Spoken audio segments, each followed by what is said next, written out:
ciidamo caraysan oo maanta xirtay laamiga isku xira Garowe iyo Gaalkacyo ayaan warbixintan ku eegaya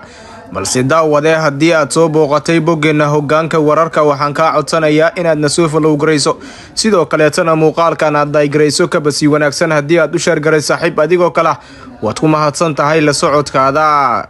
wararka naga soo gaaraya gobolka Nugaal ayaa sheegaya in wali xaalad kacsanaan ah laga dareemayo agagaarka magaalada Garowe ee xarunta maamulka Puntland kadib markii ciidamo caraysan lagu arkay halkaasi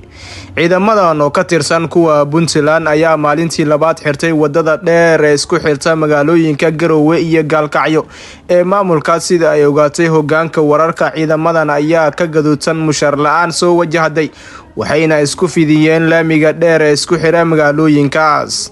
dhaqdhaqaaqyada ay wadaan ciidamadan ayaa saameyn ku yeeshay gaadiidka isaga kala goosha halkaasi sida ay inoo sheegeen dadka deegaanka sidoo kale tobaneeyo kamid ah gaadiidka xamuulka oo ku sii jeeda gobolada dhexe ayaa ku xayiran dhanka kastamka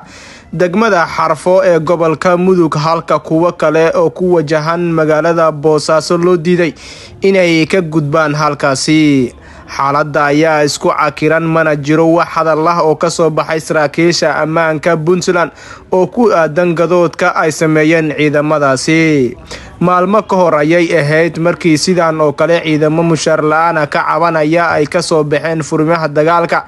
ee buuraha Goolis gobolka Bari halkaas oo ay ka jireen difaacyo ka dhan ah kooxaha Al-Shabaab iyo Daesh oo ku xoogan halkaasi